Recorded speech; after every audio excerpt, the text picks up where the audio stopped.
தமிழகம் எங்கும் Max Gold, cash for your gold. Max Gold நீங்க தங்க மட்டும் இல்லைங்க, பிளாட்டினம், டைமண்ட், சில்வர், ரூபினி எதை வேணாலும் விற்கலாம். உங்களுக்கான பணம் ரொக்கமா கையிலயோ இல்லைன்னா பேங்க் அக்கௌண்ட்லயோ உடனடியாக செலுத்திடுவாங்க. மார்க்கெட் மதிப்பை விட 100 ரூபாய் ஒரு கிராமுக்கு உங்களுக்கு கூடுதலா கிடைக்கும். தமிழ்நாடு முழுக்க டோர் ஸ்டெப் சர்வீஸும் இவங்க ப்ரொவைட் பண்றாங்க. உங்களுக்கு கோல்ட விற்கணும்னா அதுக்கு ஒரே ஒரு பெஸ்ட் பிளேஸ் மேக்ஸ் கோல்டு தான். கால் 04445454545. வணக்கம்.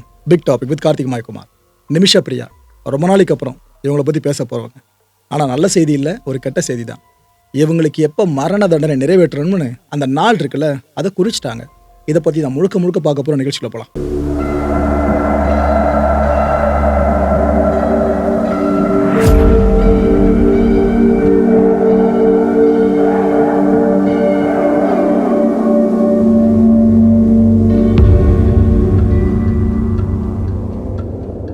கேரளாவை பூர்வீகமாக கொண்ட ஒரு இந்திய நர்ஸ்.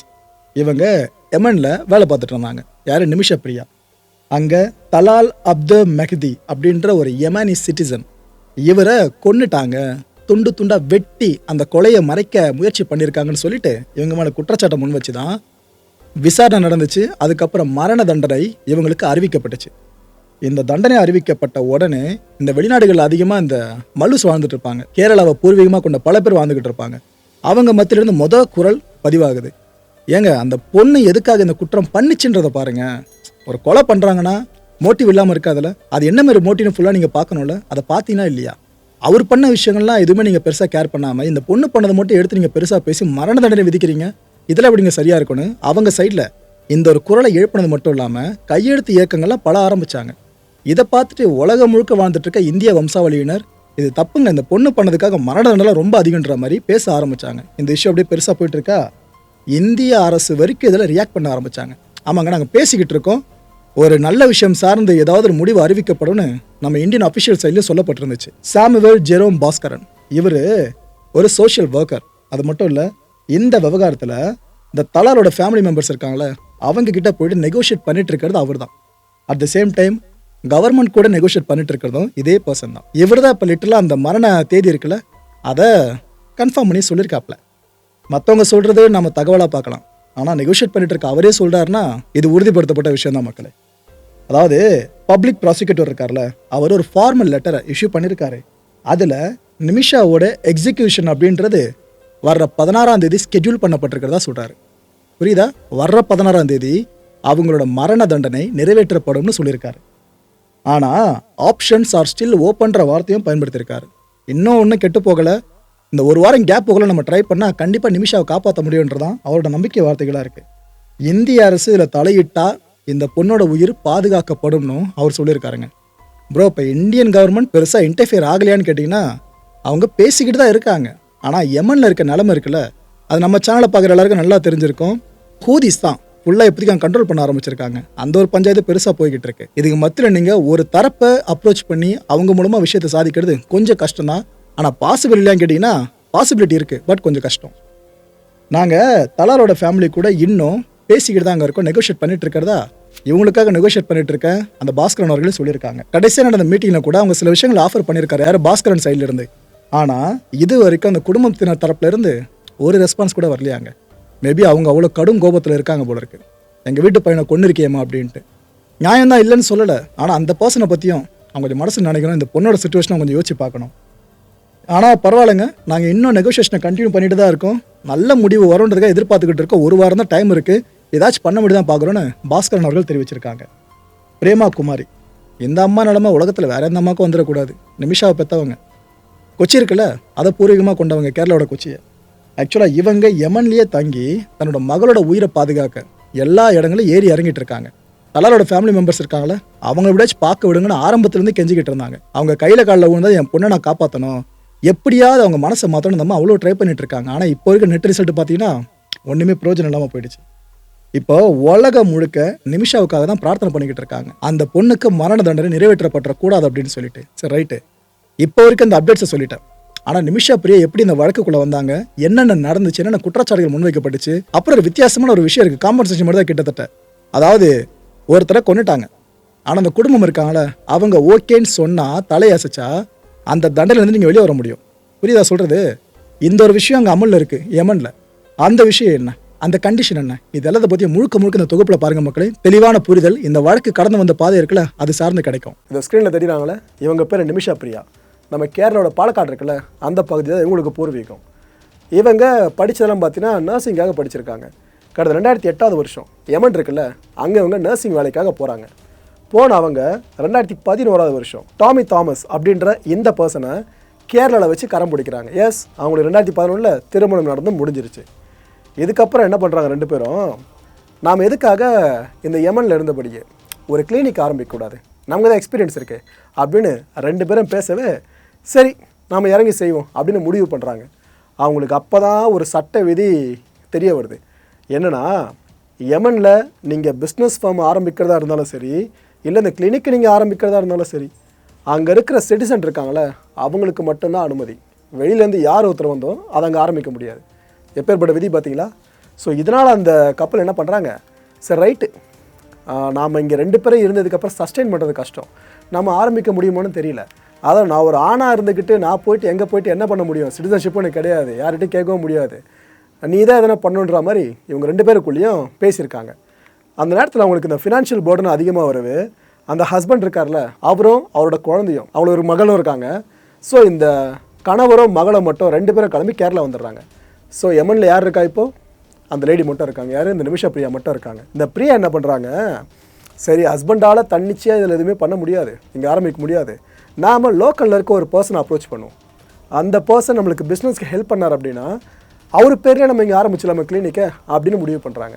அப்படி அவங்க தேடி போய் கிடச்ச ஒரு பர்சன் தான் இந்த ஸ்க்ரீனில் தெரியுறாருல இவர் பேர் தலால் அப்தோ மெஹ்டி. இவர் ஒரு ஏமன் குடிமகன். ஸோ எதுக்காக பிரியா இவங்களை அப்ரோச் பண்ணியிருப்பாங்கன்னு கண்டிப்பாக இப்போ உங்களுக்கு தெரிஞ்சிருக்கும். ஸோ 2014 இவங்களோட கணவரும் மகளும் இந்தியாவுக்கு வந்துட்டாங்களா, கேரளாவுக்கு போயிட்டாங்களா. இதுக்கு பிறகு தான் தலாலோட அந்த அறிமுகம் கிடச்சி ரெண்டு பேர் சேர்ந்து இந்த கிளினிக் பிஸ்னஸை ஆரம்பிக்கிறாங்க. யார், பிரியாவும் தலாலும் சேர்ந்து யமனில் கிளினிக் பிஸ்னஸ் ஆரம்பிக்கிறாங்க. ஸோ இப்போ பிரச்சனை கிடையாதுல்ல, தலால் பேர்லேயே பண்ணிட்டு போயிடலாம்ல, அவர் சிட்டிசன் தானே. ஆனால் இதில் ஷேரிங்ன்ற விஷயம் தாங்க இருக்குது. தலாலும் பணம் போட்டிருக்கா, அப்படி இந்த பக்கம் இவங்க இருக்காங்களா பிரியா, அவங்களும் பணம் போட்டிருக்காங்க. ஆனால் இதில் பெரும்பகுதி பணத்தை போட்டது பிரியான்னு சொல்லப்பட்டுக்கிட்டு இருக்கு. ஓகே, இப்போ நீங்கள் ஸ்க்ரீனில் பார்த்துட்டு இருக்கீங்களே, இதுதான் அந்த கிளினிக், பிரியாவும் தலாலும் சேர்ந்து ஆரம்பித்த அந்த கிளினிக்கு. இந்த கிளினிக்கை பேஸ் பண்ணி தான் 1000 பிரச்சனைகள். கடந்த 2015 வருஷம் இந்த யமனில் உள்நாட்டு போர் வெடித்தது கண்டிப்பாக உங்களுக்கு தெரிஞ்சிருக்கும். 2014 இறுதியில் ஆரம்பித்து 2015 ரொம்ப பெருசாக ஆரம்பிச்சிருச்சு. அது இந்த இஷ்யூ காரணமாக யமன் கவர்மெண்ட் என்ன பண்ணிட்டாங்க, புதுசாக விசாவை வழங்குறது இருக்குல்ல, அந்த நடைமுறையை ஸ்டாப் பண்ணிட்டாங்க. இங்கே பிரச்சனைலாம் ஓயிட்டோம் முதல்ல, அதுக்கப்புறம் விசா கொடுக்குறதுலாம் பார்த்து போன்னு அந்த முடிவு எடுத்துட்டாங்க. இதில் பல பேர் பாதிக்கப்பட்டாங்களே, அந்த பல பேரில் பிரியாவும் ஒருத்தவங்க. ஏன்னா அவங்களுக்கும் விசா கிடச்சதுன்னு எங்கே இருந்தாலும் போயிட்டு வர முடியும். ஸோ அது இல்லாமல் ஆகிடுச்சா, இவங்க குடும்பம் எப்படியாச்சும் இவங்களை போயிட்டு மீட்டு கொண்டு வரணும்னு அவ்வளோ ட்ரை பண்ணியிருக்காங்க. ஏன்னா சிவில் வார் போயிட்டு இருக்கும்போது அங்கே இருக்கிறது டேஞ்சர்னு அந்த குடும்பம் இங்கே கேரளாவில் தவிச்சிக்கிட்டு இருந்திருக்காங்க. பிரியாவும் எப்படியாச்சும் நம்ம கேரளாவுக்கு போயிடணும் அவங்களும் தவிச்சிக்கிட்டு இருக்காங்க. பட் கவர்மெண்ட்டோட இந்த முடிவால் யாராலும் எதுவும் பண்ண முடியல. இதுக்கு மத்தியில் அந்த தலால் இருக்கார்ல, அவர் என்ன பண்ணியிருக்காரு, பிரியாவை நான் திருமணம் பண்ணிக்கிட்டேன், எங்களுக்கு திருமணமே நடந்து முடிஞ்சிருச்சு, நாங்கள் ரெண்டு பேரும் சேர்ந்து தான் அந்த கிளினிக் ரன் பண்ணுறோம், ஆனால் இந்த கிளினிக்கில் போட்டிருக்க காசெல்லாம் எந்தன்னு அவர் ஒரு பக்கம் கிளைம் பண்ண ஆரம்பிச்சிட்டாரு. ஒரு படி மேலே இப்போ என்ன பண்ணிட்டாரு, பிரியாவோட ஃபோட்டோஸ் இருக்குல்ல அதை மார்க் பண்ண ஆரம்பிச்சிட்டாரு. பிரியாவை இவங்களும் திருமண கோலத்தில் நிற்கிற மாதிரி அவரே ஃபுல்லாக ரெடி பண்ணிட்டாரு. ஊர் உலகம் ஃபுல்லாக யார் கேட்டாலும் உனக்கு எப்படி ஏர்னிங் வருதுன்னு கேட்டால், நானே என் பொண்ணு தான் கிளினிக் ரன் பண்ணிட்டு இருக்கேன், என் பொண்ணாடி இந்தியாவை சேர்ந்தவன், ஸோ ரெண்டு பேர் பிஸ்னஸ் நல்லா போதும் நான் ஏர்ன் பண்ணுறேன் அப்படின்னு ஊர் முழுக்க சொல்லிக்கிட்டு இருந்திருக்காரு. அந்த தலால் ஒரு பக்கம் இப்படி சொல்லிட்டு இருக்காரா, மறுபக்கம் பிரியா என்ன தெரியுமா சொன்னாங்க, ஷாக்கிங்காக இருந்துச்சு. அதாவது தலால் செய்கிறது நியாயமே கிடையாது, என்னோட வருமானத்தை அவர் அபகரிச்சிட்டு இருக்காரு, இந்த ஓனர்ஷிப் டாக்குமெண்ட்ஸ் இருக்குல்ல கிளினிக் சார்ந்து இதை ஃபுல்லாக மேனிப்புலேட் பண்ணியிருக்காரு, எனக்கே தெரியாமல் பல விஷயங்களை மாற்றிருக்காரு அவருக்கு சாதகமாக, என்னை தினமும் சித்திரவதை பண்ணுறாரு, துப்பாக்கி முனையில் மிரட்டுறாரு, இதெல்லாம் தொடர்ந்து நடந்துக்கிட்டு இருக்குன்னு அந்தமாக ஒரு பக்கம் கதறி ஆழ ஆரம்பிச்சிட்டாங்க. இன்னொரு பக்கம் என்ன பண்ணியிருக்காப்புல தலால், பிரியாவோட பாஸ்போர்ட் இருக்குல்ல அதை எடுத்து வச்சுட்ருக்காரு. இந்த பாஸ்போர்ட் இருந்தாலும் இந்தியாவுக்கு போகிறத பற்றி யோசிப்பேன், இந்த கான்ஃப்ளிக்ட்லாம் முடிஞ்ச பிற்பாடு மவளை நீ போகவே கூடாது, இங்கே தான் இருக்கணும்னு சொல்லிட்டு பாஸ்போர்ட்டை கொடுக்க மாட்டேன்னு எடுத்து வச்சுட்ருக்காரு. பிரியாவும் எவ்வளவோ கெஞ்சி பார்த்துருக்காங்க, தலால் மனசு இறங்கவே இல்லை, பாஸ்போர்ட்டை கொடுக்கவே இல்லை. யமன்லேயே பிரியா தன்னந்தனியாக தவிக்க ஆரம்பிச்சிருக்காங்க. பாஸ்போர்ட் இல்லாமல் நம்ம என்ன பண்ண முடியும் ஏது பண்ண முடியும்னு அவ்வளோ தவிப்புக்குள்ளாக இருக்காங்க. பாஸ்போர்ட் இல்லாத சூழல் ஏற்படுற வெளிநாட்டவர்கள் இருக்காங்களே அவங்களுக்கு தான் புரியும் நான் சொல்கிற இந்த விஷயம் எவ்வளோ பெரிய வழி மிகுந்ததுன்னு சொல்லிட்டு. இந்த சனா போலீஸ் ஸ்டேஷன் இருக்குல்ல, யமனோட கேபிட்டல் சனாங்க, அங்கே இருக்கிற போலீஸ் ஸ்டேஷனில் பிரியா புகார் கொடுக்குறாங்க. சார் இது போல் என்னோடய பாஸ்போர்ட்டை அவன் எடுத்து வச்சுட்டான், தரமாட்டேன்றான், என் கிளினிக் சார்னு ஃபுல்லாக முறைகளில் ஈடுபடுறான் அதுன்னு புகார் கொடுக்குறாங்க. அந்த போலீஸ் என்ன பண்ணியிருக்காங்களா, தலாலை பிடிச்சி விசாரிக்காமல் இந்த பிரியா இருக்காங்களே இவங்களை பிடிச்சி ஜெயிலில் போட்டிருக்காங்க. 6 நாட்கள் வரைக்கும் இவங்கள சிறையில் அடைச்சிருக்காங்க. அதுக்கப்புறம் ஒரு வழியாக அங்கே வெளியே ரிலீஸ் ஆகிறதுக்குள்ளே அவங்க ஒரு வழி ஆகிட்டு இருக்காங்க. இவ்வளோ தூரம் பொறுத்துட்டு இருந்தாங்களே பிரியா, இதுக்கப்புறம் போலீஸ் என்ன பண்ணால் வேலைக்கு ஆகாது, நாமளே களத்தில் இறங்கும்னு சொல்லிட்டு ஒரு பிளான் போடுறாங்க. ஒரு நர்ஸ் ஒரு பிளான் போடுறாங்க அப்படின்னா அது எதை சார்ந்திருக்கும்? மெடிக்கல் சார்ந்திருக்குமா? அதை தான் பண்ணியிருக்காங்க. தலாலுக்கு மயக்க ஊசி போட்டுடலாம், அதுக்கப்புறம் வாங்கிடுவால, அந்த கேப்பில் நம்ம பாஸ்போர்ட் எடுத்துகிட்டு கிளம்பிடலான்னு அவங்க பிளான் போட்டிருக்காங்க. ஸோ தலால் இருக்கிற இடத்துக்கு போயிருக்காங்க, மயக்க ஊசியும் போட்டாங்க. ஆனால் என்ன பிரச்சனைனா பதட்டத்தில் ஓவர் டோஸை போட்டுட்ருக்காங்க. இதில் தலால் செத்தே போயிட்டாருங்க. அந்த அம்மா கதறி திரும்ப ஆரம்பிச்சிட்டாங்க. ஆஹா, நம்ம ஒன்று பண்ண நினச்சா இன்னொன்று நடந்துருச்சுன்னு அந்த அம்மா பதற ஆரம்பித்து ஒரு பாஸ்போர்ட்டை ரெக்கவர் பண்ணிட்டு தான் சொல்லப்படுது இப்போ வரைக்கும். ஏன்னா இதுக்கப்புறம் அவங்க நாட்டை விட்டு வெளியேறதுக்கு ட்ரை பண்ணியிருக்காங்களாம். ஏன்னா அங்கே இருந்தால் தெரியும் அடுத்து என்ன நடக்கும்னு சொல்லிட்டு. கரெக்டாக அந்த நேரத்தில் போலீஸார் அரெஸ்ட் பண்ணிட்டுருக்காங்க. பிரியாவை அரெஸ்ட் பண்ணி விசாரணைக்கு உட்படுத்துகிறாங்க. இதெல்லாம் நடந்தது 2017 வருஷம். ஸோ விசாரணை போயிட்டே இருக்கா சில வருஷங்கள் வரைக்கும். 2020 வருஷம் பிரியாவுக்கு மரண தண்டனை கொடுத்துருங்க அப்படின்னு கோர்ட்டு தீர்ப்பை வழங்கிடுச்சு. இந்தியா முழுக்க இந்த விஷயம் ரொம்ப பெருசாக பேசப்பட்டுச்சு 2020. ஏன்னா கேரளாவை சேர்ந்த ஒருத்தவங்க அங்கே போயிருக்காங்க, அவங்க ஒன்று பண்ண போயிட்டு இவ்வளோ பெரிய விஷயத்தில் மாட்டி மரண தண்டனை வந்துருச்சுன்னா நம்ம கவர்மெண்ட் அதை பார்க்காமையா இருக்கும்? இங்கே இருக்க மக்கள் கொதிப்படைய நம்மளோட எம்பசி இருக்குல்ல, எமனில் இருக்க எம்பசி, அவங்க ஒரு பக்கம் இந்த விஷயத்தை ஃபுல்லாக ஃபோக்கஸ் பண்ண ஆரம்பிச்சிட்டாங்க. மேல்முறையீடு செய்ய ஆரம்பிச்சிட்டாங்க பிரியா இன்னொரு பக்கம். ஏன்னா அங்கே அப்பீல் பண்ணலாம், இந்த மரண தண்டனை விதிக்கப்பட்டுச்சுல, இதை எடுத்து அப்பீலுக்கு போகிறாங்க. ஆனால் என்னோட துரதிர்ஷ்டம்னா 2023 வருஷம் நவம்பர் மாதம் வாக்கில் இந்த யமனோட சுப்ரீம் ஜுடிஷியல் கவுன்சில் இருக்குல்ல, அவங்க இந்த மேல்முறையீட்டு மனுவை ரிஜெக்ட் பண்ணிட்டாங்க.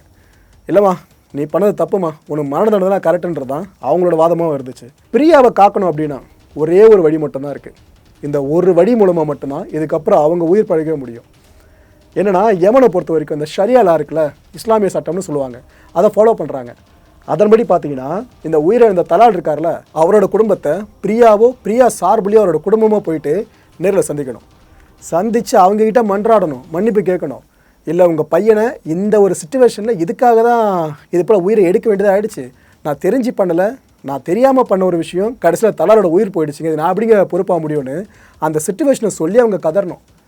அந்த தலாலோட குடும்பம் இருக்குல்ல, அவங்க அதை ஏற்றுக்கணும். பிரியாவோட மன்னிப்பை இந்த குடும்பம் ஏற்றுக்கணும். ஏற்றுக்கிட்ட பிற்பாடு பிளட் மணின்னு சொல்லுவாங்க, அப்படி இல்லைன்னா தியா அப்படின்னு சொல்லுவாங்க அவங்க டைமில்.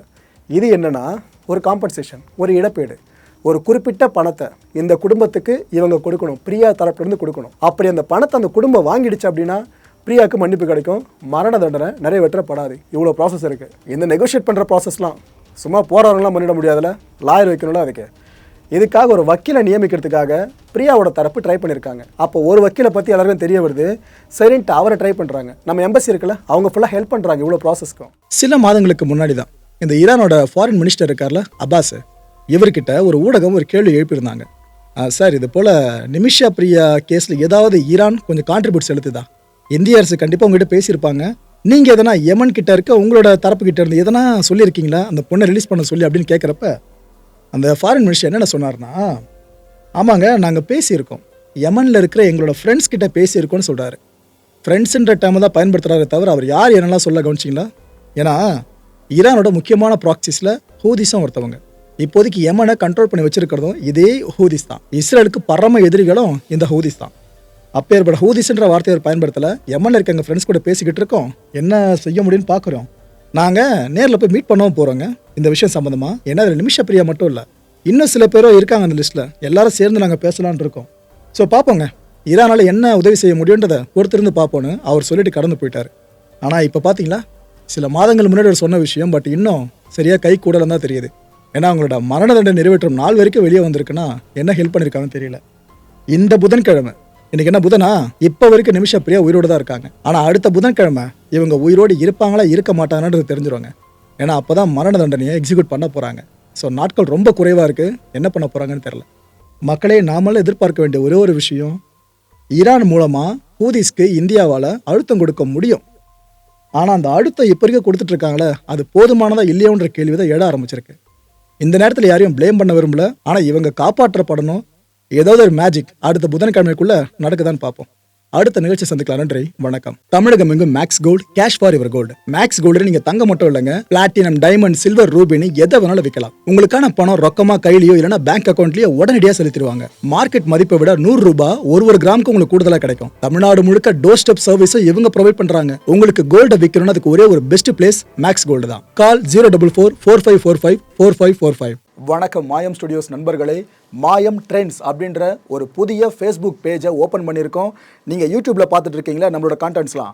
இதெல்லாம் விட ஒரு படி மேலே ரொம்ப கிறிஸ்பாகவும் ரொம்ப சூப்பராகவும் நிறைய கான்டென்ட்ஸ் உங்களுக்கு இந்த பேஜில் காத்துட்ருக்குங்க. ஸோ உடனடியாக ஃபேஸ்புக் பிளாட்ஃபார்ம் போங்க, மாயம் ட்ரெண்ட்ஸ்னு டைப் பண்ணி சர்ச் பண்ணி நம்ம பேஜை ஃபாலோ பண்ணுங்கள். அப்படியே நம்ம சேனலையும் நீங்கள் சப்ஸ்கிரைப் பண்ணிட்டீங்க அப்படின்னா இன்னும் நிறைய புது கான்டென்ட்ஸை உங்களுக்காக ப்ரொடியூஸ் பண்ணி கொடுத்துக்கிட்டே இருப்பாங்க. நீங்கள் பண்ணுற ஒவ்வொரு சப்ஸ்கிரிப்ஷனும் எங்களுக்கு பெரிய மோட்டிவேஷனாக அமையும்.